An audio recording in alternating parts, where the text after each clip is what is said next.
It's our pleasure having you in this week's edition of the News in Africa and the World, beginning today, April 13, 2020. The mad rush for food aid in Kenya's capital, Nairobi, has caused a brief stampede after thousands of people searched for food. The Kibera residents forced their way through a gate for their chance at supplies to keep their families fed for another day during the lockdown caused by the deadly coronavirus outbreak.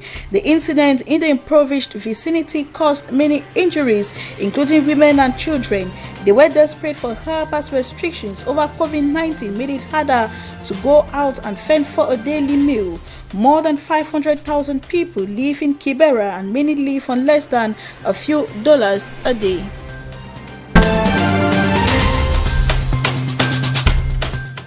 Togo is plunged into grief as the government and the Organization of African Unity are mourning the death of a former Prime Minister, Idem Kojo.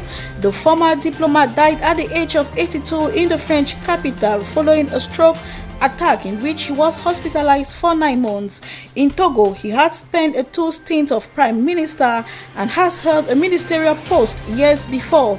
He was elected as the Secretary General of the OAU at his summit in the Khartoum on July 1978. Musa Faki Mahamat, in his condolence message, described Kojo as a brilliant African intellectual and a distinguished statesman and tireless knight of peace. Some African presidents have reacted to his death, extending their deepest condolences to his family, saying he was an example to emulate. Beijing is facing a diplomatic crisis in Africa after reports of alleged coronavirus racism against African nationals in China that sparked widespread anger across the continent.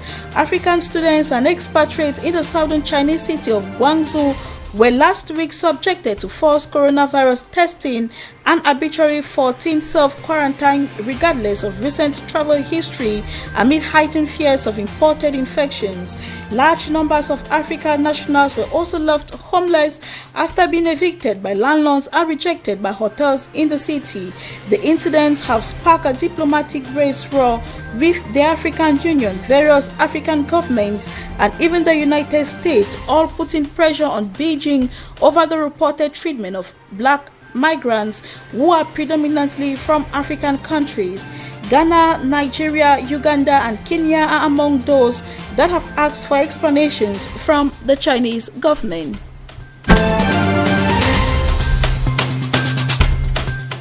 Over to the US, the country has become the first in the world to record more than 2,000 coronavirus-related deaths in a single day. Figures show 2,108 people died in the past 24 hours, while there are now more than 500,000 confirmed infections.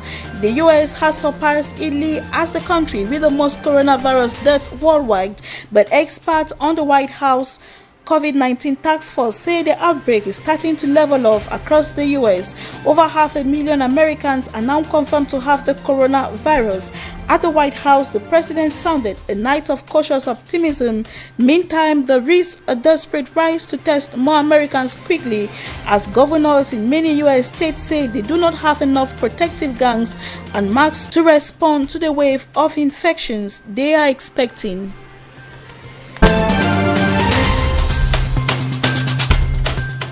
Turkey's President Recep Tayyip Erdogan has refused the resignation of his interior minister over his handling of an abrupt nationwide lockdown that led to panic buying. Minister Süleyman Soylu resigned on Sunday after facing criticism over a 48-hour curfew in dozens of cities, giving millions of people just 2 hours notice and prompting a wave of desperate last-minute buying. Erdogan, however, judged it was not appropriate for Soylu to resign and the minister will continue in his position afterwards. The opposition Republican People's Party said the way the lockdown was announced had undermined efforts to contain the coronavirus outbreak in Turkey, which has registered 5,000 cases.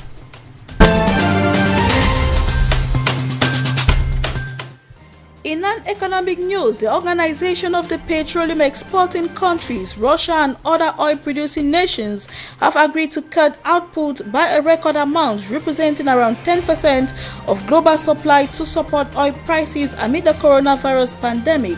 The group, known as OPEC Plus, agreed to reduce output by 9.7 million barrels per day for May-June after 4 days of marathon talks and following pressure from U.S. President Donald Trump to arrest the price decline. In the biggest oil output cuts ever, the countries will keep gradually decreasing curbs on production in place for 2 years until April 2020. The signing of the OPEC Plus deal had been delayed since last Thursday.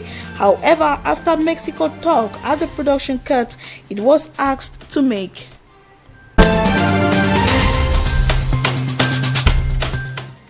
UK Prime Minister Boris Johnson is recovering at home after he was released from hospital following his treatment for coronavirus. He thanked the NHS staff at St. Thomas's Hospital for the brilliant care he has received.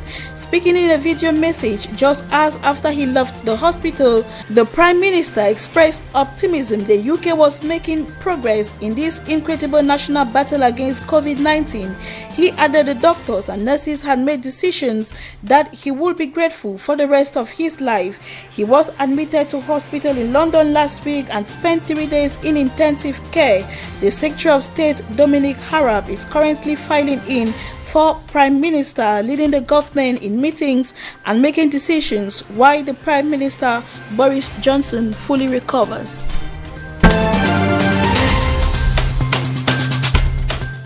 We end today's edition in an obituary where the British legendary motor racing driver Stirling Moss has died at the age of 90 after a long illness. He was widely regarded as one of the greatest Formula One drivers of all time, even though he did not win the World Championship. Born in 1929, Moss was hugely admired for his skills behind the wheel in many disciplines, having a remarkable successful career in sports car racing.